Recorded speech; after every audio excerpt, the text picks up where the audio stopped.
esta chamada está sendo gravada. Agora esta chamada está fazendo anotações. Amados irmãos e irmãs, muito bom dia. Nós vamos começar agora nossas formações, bem na área escatológica, né? Foi uma área que Deus me indicou para caminhar. Tudo que tem acontecido em minha vida tem sido nessa área, né? Até um convite para ser professor do Seminário São Pedro, aqui da Arquidiocese de Natal. A disciplina que me foi dada foi escatologia. Por isso, vamos começar compartilhando essa tela, para a gente começar as nossas reflexões. Acredito que vocês vão gostar bastante. É uma obra muito conhecida na igreja, em especial por Santa Teresinha, que recebeu essa obra do Pai, né? E mesmo ela sendo muito seletiva, ela achou prudente ler esta obra. Não é uma obra recente, é da década de 1825 a 1870, 80, mais ou menos, de uns padres da igreja, mas um grande profeta, um grande visionário. Então, nós vamos trabalhar essa obra. Eu dividi em 4 formações, porque ficaria muito extenso para uma formação só. Então, nós vamos ter 4 encontros, 4 formações sobre essa obra do padre Charles Arminjon, do fim do mundo, dos sinais que o precederão.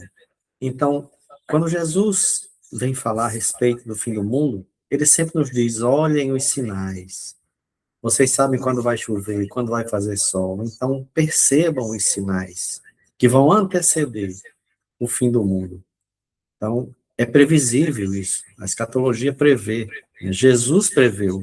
Os apóstolos interrogavam Jesus: já é o fim? E ele dizia: não vos compete. Isso é de competência exclusivamente de Deus, saber quando será o fim. E aí, nos entreguemos à Mãe Santíssima, né? Iluminai, Senhor, as nossas ações, para que em Ti tudo comece e em Ti tudo termine. Ajudai-nos a realizá-las. Pela intercessão da Tua Santa Mãe, em nome do Pai, do Filho e do Espírito Santo. Amém. Então, iniciemos, né, refletindo. Essa obra ela me foi um presente dado pela fundadora da Fraternidade de Discípulos da Mãe de Deus, do qual também sou membro, e ela me incumbiu de fazer uma formação para toda a comunidade, presencial e remota, pelo canal do YouTube da própria comunidade. Então, é uma temática escatológica, também conhecido, né, a escatologia como os novíssimos. Perdão, deixa eu até corrigir essa palavra aqui, que não é muito comum, muito usual, mas é também conhecido como os novíssimos, ou a parousia, né, o retorno de Jesus.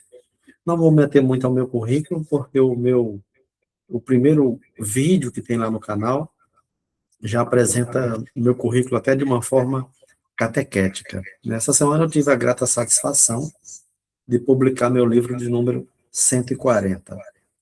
Mas o currículo mais importante, certamente, para um cristão é com relação aos sacramentos, a sua caminhada de fé. Essa foto foi tirada em Campo Grande, Mato Grosso do Sul. O padre Marcelo Tenório organizou um congresso eucarístico. Muitos pregadores passaram por lá, nesse congresso, nesse primeiro congresso eucarístico de Campo Grande. O cardeal Scheid foi quem deu a abertura, também palestrou. Eu também fui convidado a dar palestra e formação. Então, aí está o meu currículo. Esse, sim, currículo cristão. Eu nasci no dia 3 de julho, fui batizado no dia de São Curadars, fiz a minha primeira comunhão, o crisma, o matrimônio, fui caminhando. Me tornei ministro de Eucaristia, em Campo Grande recebi o leitorato, o acolitato, ordenei-me pelas mãos de Dom Osvino, Fui professor de diversas escolas de teologia lá em Campo Grande, Mato Grosso do Sul. Fui aluno de uma delas e depois virei professor. Fui conselheiro espiritual da equipe de Nossa Senhora, lá em Campo Grande. Fui capelão da base aérea de Natal e de Campo Grande, no Mato Grosso do Sul, na ausência de um capelão. Coordenei, né, a escola diaconal de Mato Grosso do Sul, a do Ordinariado Militar. Fui professor, como eu falei para vocês, de escatologia, né, sempre caminhando na área da escatologia, no Seminário São Pedro, e a fraternidade que eu participo também é uma fraternidade que tem como foco a escatologia, né, a vinda de Jesus. E sou membro da Academia Marial de Teólogos, também sou membro imortal da Academia de Letras e Artes aqui de Parnamirim, professor da Escola Diaconal e coordenador de formação permanente. Então, esse é o currículo cristão. Com relação ao catecismo, nós temos 3.000 citações bíblicas desse fim dos tempos, né, de como se dirá, como será essa volta gloriosa do Senhor, mas o que acontecerá até que ele volte? É certamente que nós temos que conhecer para nos prepararmos para isso. O Catecismo da Igreja, no parágrafo 675, ele fala: à custa da apostasia da verdade. Então, antes do advento de Cristo, a Igreja deve passar por uma provação final que vai abalar a fé de muitos crentes. Isso está no Catecismo da Igreja Católica. E aí, o que virá? A perseguição que acompanha a peregrinação dela na terra desvendará o mistério da iniquidade, à custa da apostasia da verdade. Se Jesus é a verdade, então ele será perseguido e negado por muitos. A impostura religiosa suprema é a do anticristo. E aí, esse homem que glorifica a si mesmo, né, em vez de dar glórias a Deus e a seu Messias, que veio na carne. Então, o homem troca as coisas de Deus pelas coisas do mundo. Então, a igreja formulou essa doutrina da fé relativa ao purgatório. São dogmas firmes na rocha da nossa igreja, a existência de céu, inferno e purgatório. Então, no momento em que nós morremos, nós já temos ali um julgamento pessoal com Jesus. E já saberemos o nosso destino: céu, inferno ou purgatório. Os artigos do catecismo que falam muito sobre o purgatório são o 10, 30, o 31 e o 32. Vale a pena que vocês deem uma revisada, uma lida, né? O católico ele precisa estudar. E talvez essa seja uma das nossas maiores falhas. Nós nos debruçamos pouco sobre as coisas santas. Então, o padre Charles Armijon, um grande profeta, um grande visionário, que vislumbrou muitos acontecimentos e faz uma reflexão belíssima, né, desses sinais que vão preceder. Então, esse livro facilmente está na Amazon, nas livrarias, vocês podem adquirir, eu recomendo que adquiram, que possam ler até em conjunto, à medida que nós vamos tratando de cada conferência. Ele fez muitas conferências a respeito dessa temática, e foi colocado nesse livro todas as suas conferências, que são elas que nós vamos passar a tratar. Qual é o período que ele viveu? Ele viveu num período muito conturbado da Revolução Industrial e pós-Revolução Francesa.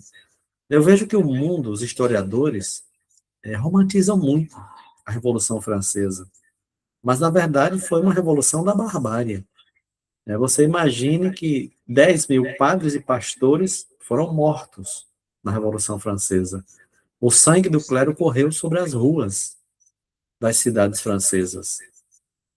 Mosteiros inteiros, freiras, de um convento inteiro, foram para a guilhotina, foram mortos. Então, a barbárie tomou conta num nível na Revolução Francesa, que na primeira, são 3 revoluções francesas, na primeira Revolução Francesa, morreu todo o clero, toda a monarquia, inclusive os bebês foram mortos. Todos os bebês de todas as monarquias na França foram mortos. Isso para mim já é a barbárie sem, sem palavras. Veio a segunda revolução. Nessa, até os líderes da revolução foram mortos. E aí vem a terceira. A terceira revolução, ela dá origem ao Brasil.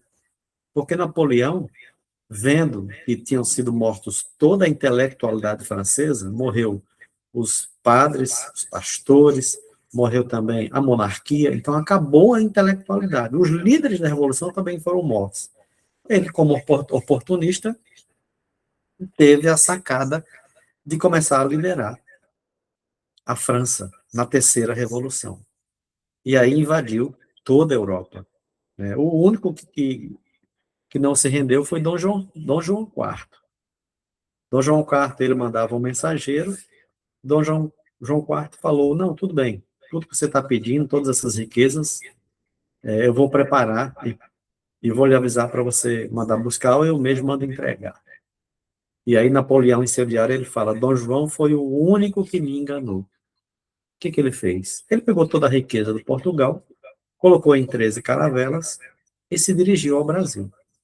Então, toda a riqueza de Portugal, inclusive os livros, que hoje são a nossa Biblioteca Nacional, lá no Rio de Janeiro, são frutos dessa revolução. Porque Portugal vem para cá e aqui no Brasil é criado o reino do Portugal, mas aqui no Brasil, reconhecido por diversas monarquias. Né? Uma das formas dos Habsburgos, né, do Império dos Habsburgos dominarem, era mandando suas princesas, como foi mandada a princesa Leopoldina.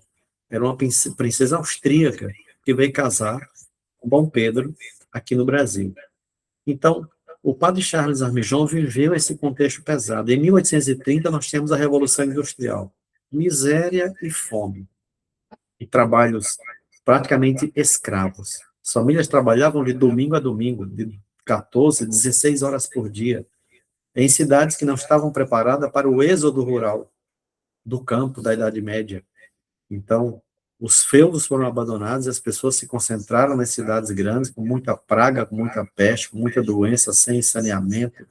Enfim, no meio desse caos, ele vê esses sinais que precedem. Uma passagem muito interessante, que inclusive está no livro. Santa Teresinha, doutora da igreja, ela era muito seletiva no que ela ia ler. Esse livro estava na estante de seu pai, que tinha sido recebido de um monastério. E ela resolveu ler. E o comentário dela para esse livro é exatamente esse. A leitura deste livro foi uma das maiores graças da minha vida. Eu fila a janela do meu quarto de estudo. E a impressão que guardei dele é demasiado íntima e doce para a expressar todas as grandes verdades da religião, os mistérios da eternidade. Mergulharam a minha alma numa felicidade que não é terrena. Olha que comentário tão forte. Só por esse comentário de uma santa que é doutora da igreja, esse livro ele já tem o nível que merece, né? A recomendação que merece. Ele está sendo recomendado por uma santa e doutora da igreja. Então, ele, no mínimo, merece o nosso conhecimento e a nossa reflexão. Né? A capa desse livro ele foi feito com uma xilogravura. Aqui no Nordeste, a gente conhece muitas xilogravuras por causa do cordel. O cordel tem uma prática semelhante de fazer xilogravuras. Essa xilogravura dos 4 cavaleiros do Apocalipse é de Durer. E aí, o evangelista João nos fala, no finzinho do seu evangelho, que nem tudo foi escrito, porque não caberiam em livros. Mas, na visão que Deus dá a ele sobre o fim dos tempos, sobre a volta de Cristo, sobre a vinda do anticristo, ele nos aponta que 4 cavalheiros vão fazer sinais nesses últimos tempos. Então, o primeiro cavaleiro é o cavaleiro vermelho, o cavaleiro da guerra, descrito em Apocalipse 6, versículo 4. A guerra, nós vimos ela já instaurada no leste europeu, no Oriente Médio, no Oriente Próximo, e essa guerra certamente que se espalhará por muitos lugares. Depois vem o cavaleiro esverdeado, da cor de cadáver, representando a morte, descrito em Apocalipse 6:8. Depois vem a fome, com o cavaleiro negro, e a conquista, com o cavaleiro branco. Então, esses 4 cavaleiros, né, que representam a conquista, a guerra, a fome e a morte, é o pesadelo final da humanidade. Então, a conquista, que vem através do cavaleiro branco, que vem com arco e flecha, ele representa a força que conquista, que subjuga, que persegue os cristãos, também reconhecido até como uma força anticristã. Depois vem a guerra, né, a terrível guerra. Lembremos das últimas guerras que nós tivemos.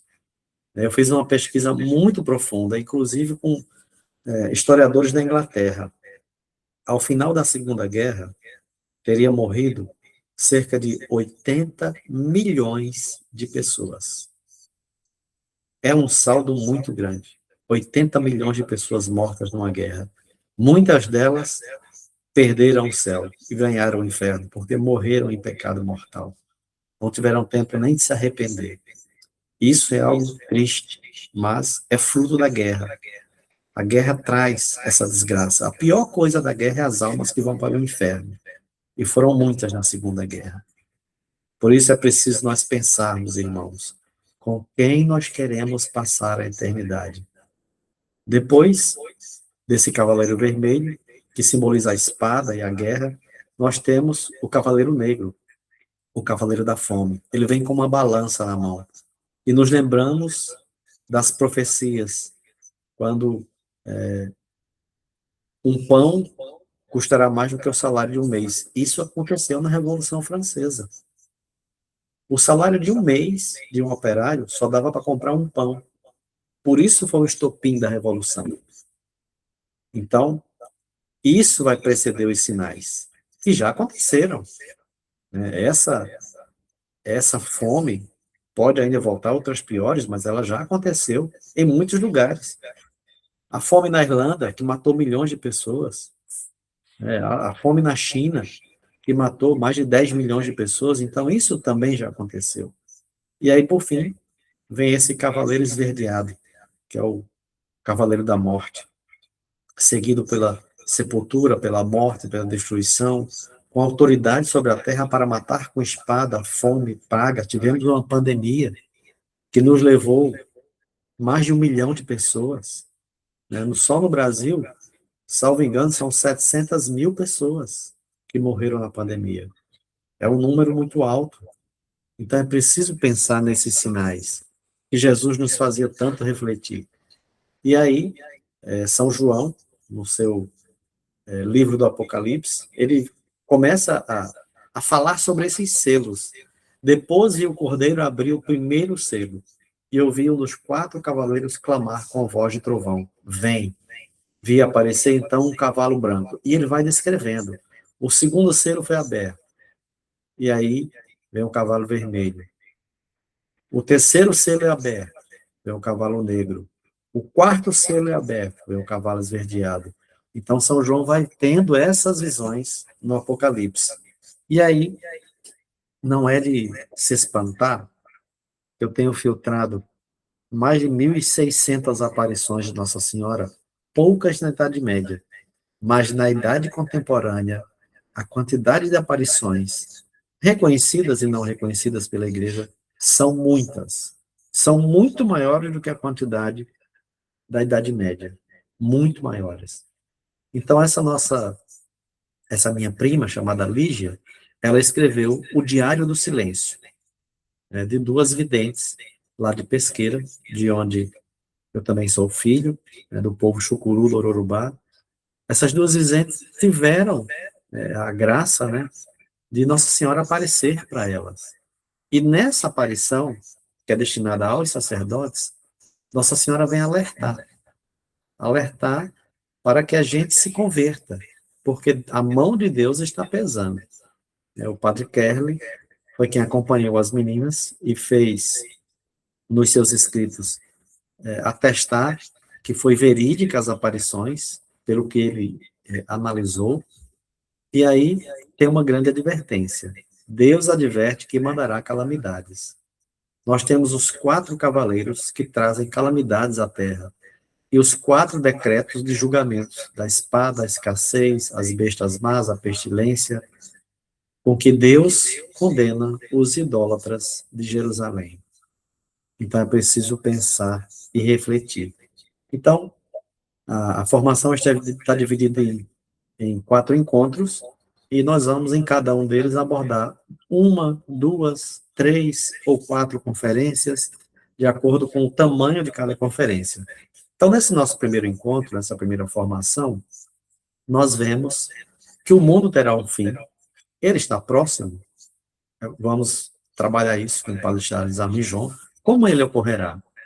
Na segunda conferência, o padre Charles Arminjon, ele trata do anticristo, de Enoque e Elias, da proximidade da vinda do anticristo e da perseguição pelo anticristo.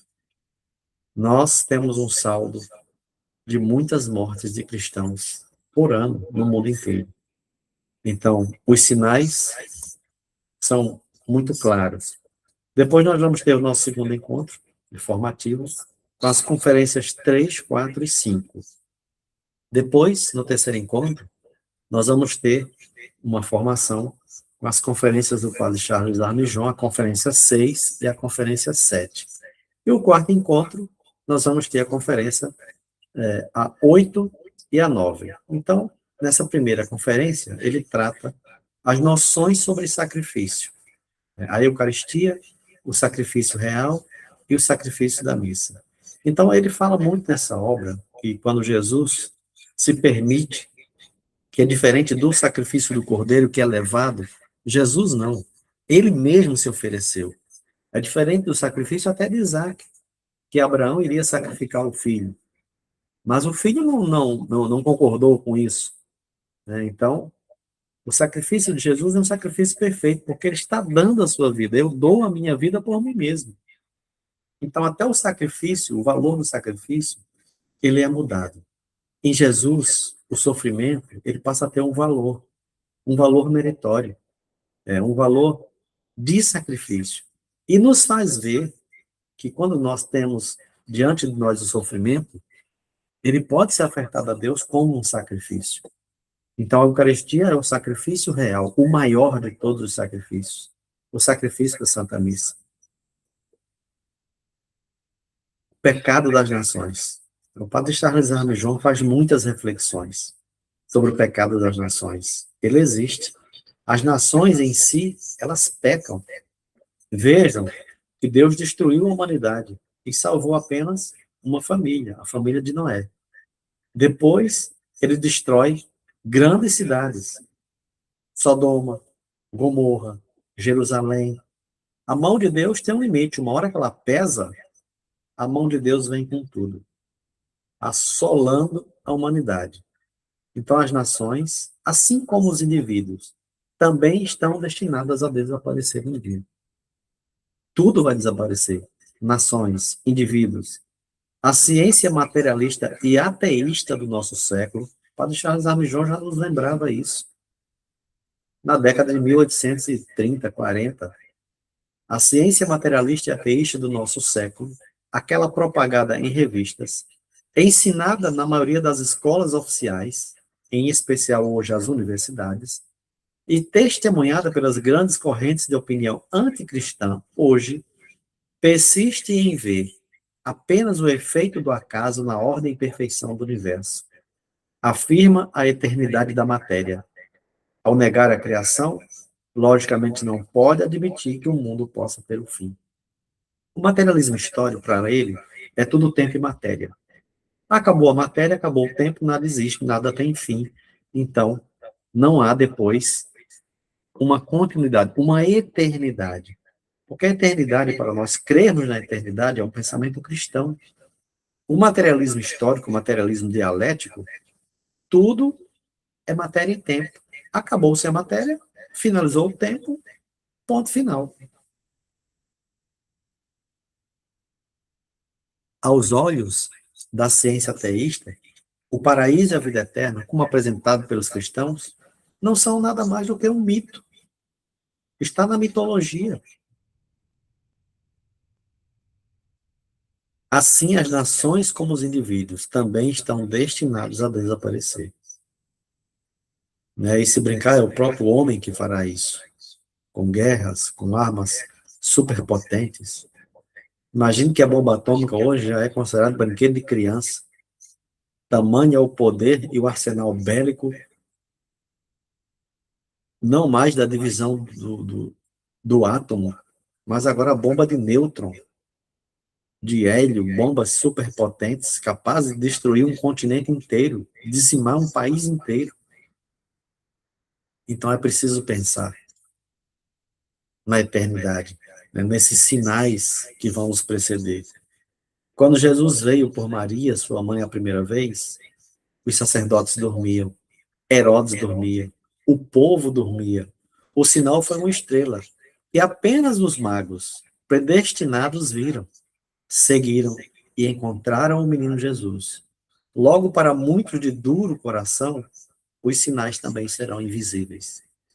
Os sinais já estão aí, mas as pessoas de coração duro não enxergam, não veem, e por isso não se preparam. E não poderão dizer que Deus não deu oportunidade. Hoje nós temos até a internet. Nos rincões, nas aldeias indígenas, tem internet. Todos, provavelmente, já conheçam Jesus Cristo, que é uma das condições, segundo o padre Charles Arminjon. Quando todos conhecerem Jesus Cristo, aí será o fim. Mas há um número de pessoas predestinadas para entrar na vida eterna. Quando esse número se completar, segundo o padre Charles Arminjon, aí será o fim. Os anjos sabem o número, mas não sabem quando se completará esse número, afirma o padre Charles Arminjon. É uma verdade de fé que os destinos humanos chegarão ao fim, quando o número de santos estiver completo e o número dos eleitos for alcançado.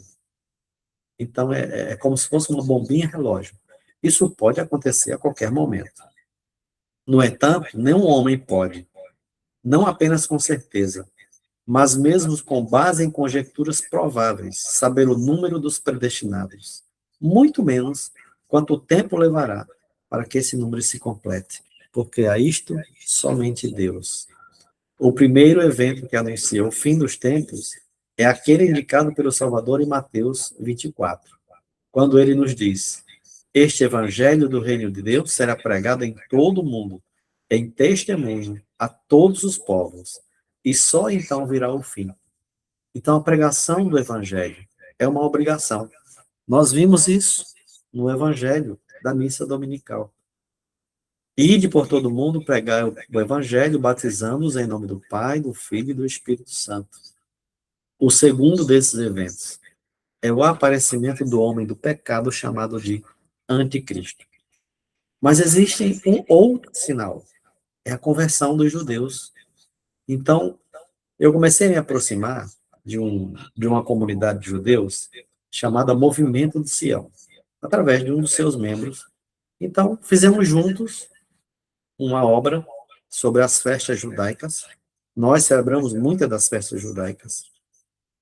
A mais forte nossa, e é judaica, é a Páscoa, né, que nós estamos caminhando nesse período da Páscoa. A semana que vem já é Pentecostes. Então, hoje já estamos nessa semana final do pensamento pascual. E essa comunidade judaica aceita Jesus como Deus. Já não é mais um profeta. Para a comunidade do Movimento do Sião, Jesus é Deus. Eu escrevi esse livro com um dos membros dessa comunidade. Então, vejam, os sinais estão aí, mas as pessoas não veem. Quando houve o dilúvio, as pessoas se casavam, se davam em casamento, ainda chamavam Noé de louco. Talvez nos chamem de louco. Todas as heresias e todos os cismas serão destruídos. Certamente esta unidade não será alcançada sem dificuldades. A humanidade não alcançará essa idade de ouro por caminhos salpicados de rosas. Então, até que aconteça, nós vamos viver tempos bem difíceis. A quantidade de mártires será muito grande, a quantidade de santos maior ainda. Nossa Senhora terá, segundo o padre e santo da igreja, eu acredito que uma hora ele vai ser doutor pela qualidade dos seus escritos teológicos, São Luís Maria Grião de Montfort. Ele fala que no fim dos tempos, Nossa Senhora terá muito mais poder. E nós precisamos contar com a ajuda dela nesses tempos difíceis. Todo o edifício da igreja está cimentado com o sangue dos mártires, misturado ao suor dos apóstolos. Olha que escrito tão interessante. O sangue dos mártires e o suor dos apóstolos. Essa é a nossa missão. Sermos santos, levar o evangelho a todo mundo. Para isso, nós precisamos nos formar, nos estudar, como Nossa Senhora tem pedido em muitas aparições. Quando ela olha para as crianças, depois de verem o inferno lá em Fátima, as crianças não querem nem viver. Ela fala, vocês duas eu permito, você não, Lúcia. Você, como ainda vai ter que ficar, vai ter que pregar o evangelho, você vai estudar. Ela pede para que a gente estude e se aproprie do conhecimento das coisas santas. Portanto, nós devemos esperar lutas, resistências, perseguições, de todo tipo e ordem, em todos os lugares, nas universidades, nas escolas. Os cristãos serão ridicularizados. Aliás, já são, nós já somos ridicularizados em muitos lugares. O sangue será derramado. Nossa Senhora previu isso, inclusive, para o Brasil. Que o comunismo iria tomar conta do Brasil e o sangue de muitos padres e bispos iriam correr pelas ruas do Brasil. Queira Deus a gente possa rezar e suplicar ao Senhor que a sua mão não pese sobre nós. O espírito das trevas se multiplicará novamente, suas seduções e estratagemas, perseguição à igreja, da forma mais terrível. Os mártires, os piores martírios, nós ainda vamos viver. Nem se compara com o que sofreram os outros mártires. O martírio que nós vamos ver e passar no fim dos tempos será muito mais forte do que o martírio dos primeiros cristãos. Mas a paciência de Deus tem limite. Deus abandonará o gênero humano quando sua divina paciência for deixada para sempre. Aí nós viveremos o caos. Já dizia o padre Jonas da Bíblia, no fim de tudo, nós não vamos ter nem a Santa Missa. Imagine não termos mais o corpo de Cristo. Além disso, na hora da morte, o nosso destino eterno será irrevogavelmente determinado. Não tem mais volta. E o julgamento particular que se deve seguir determinará imediatamente as condições sobre as quais compreenderemos na Assembleia da Justiça Divina e a posição que será atribuída. Então, amado irmão, amada irmã, eu vou te dar um minutinho para que você reflita e pense com quem você quer passar a eternidade. Reflita aí um minuto. Eu até saio daqui.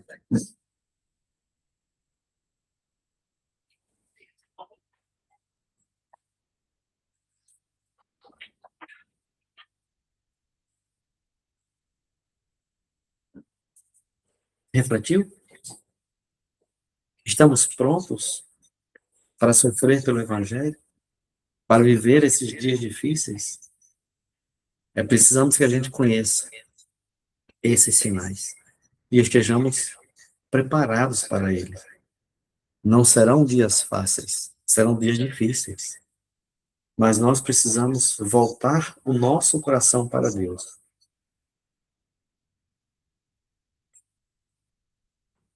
Eu vejo muitas pessoas usarem uma passagem, Deus é amor.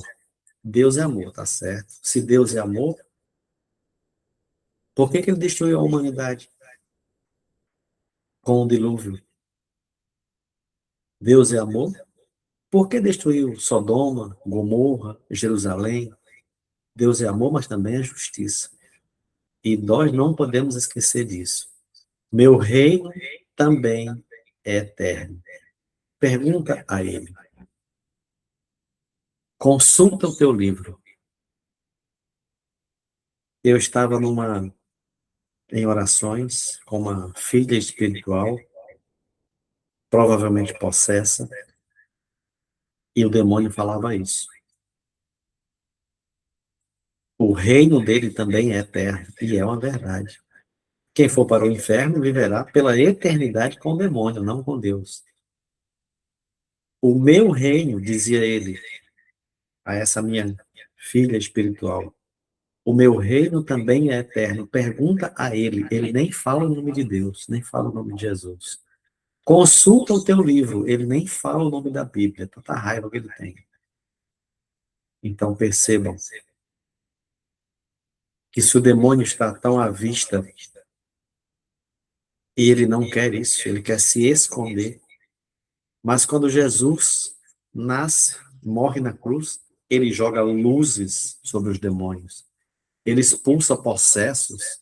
Se o demônio estava escondidinho, como a gente não vê tanto ele no Antigo Testamento, mas vê ele presencialmente, fortemente, em todos os evangelhos, nos livros do Novo Testamento, é porque nós devemos nos preparar.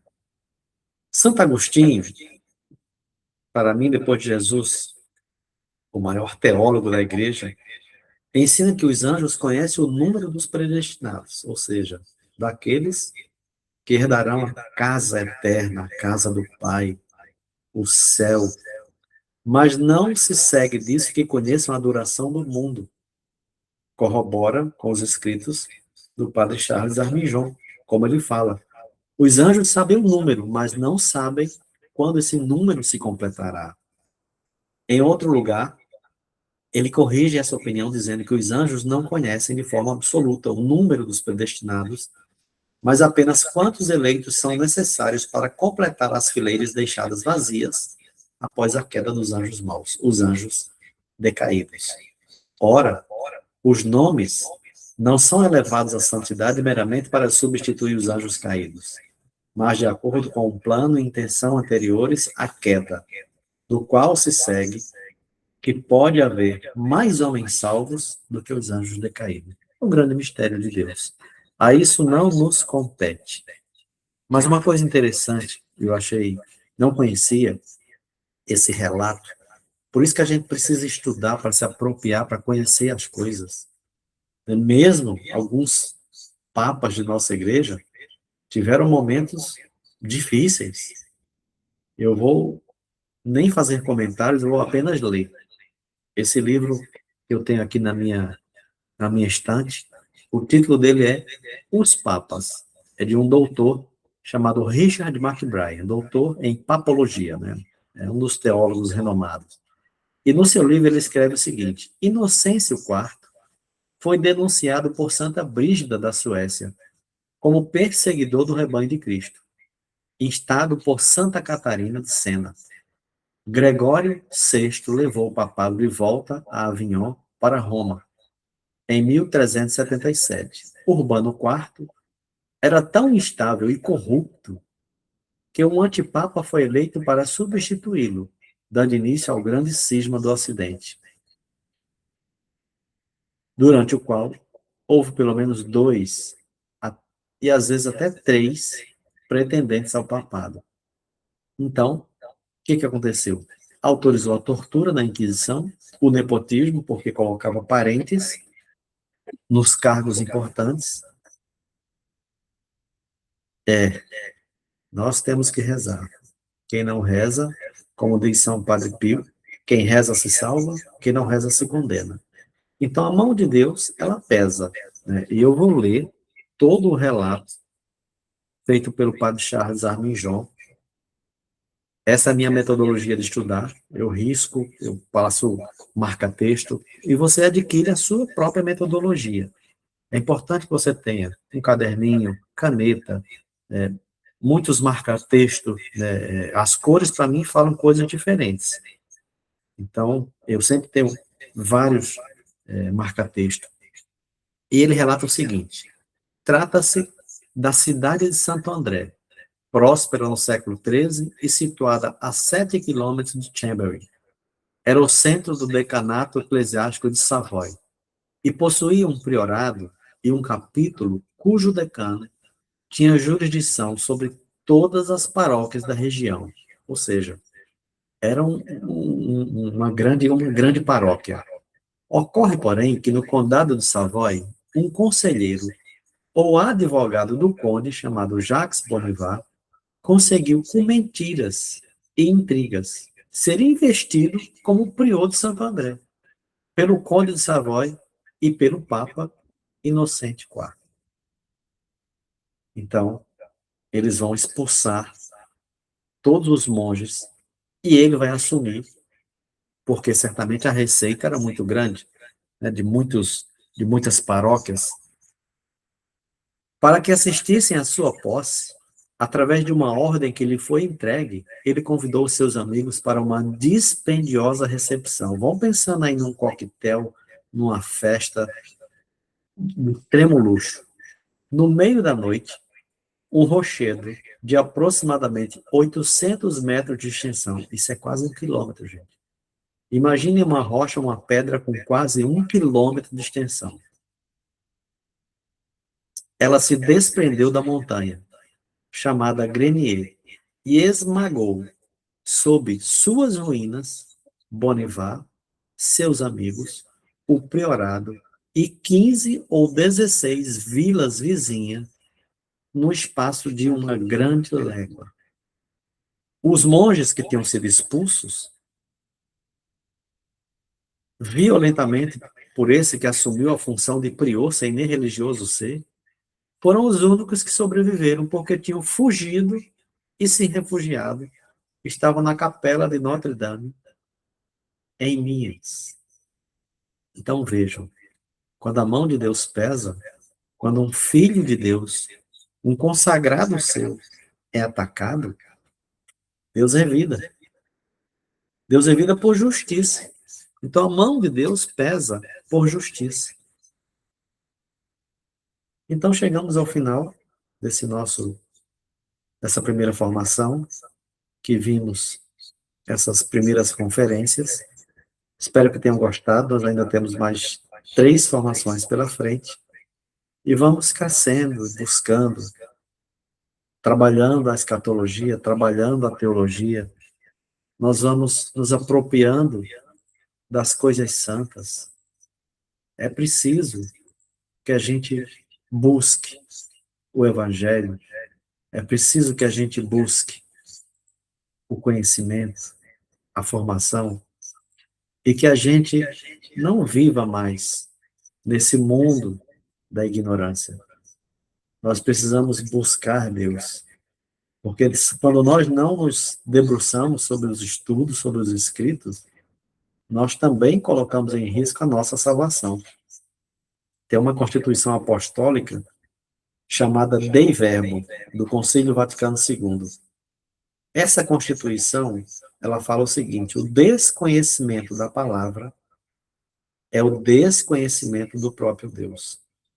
Então, amados irmãos, nós não podemos mais dar desculpas.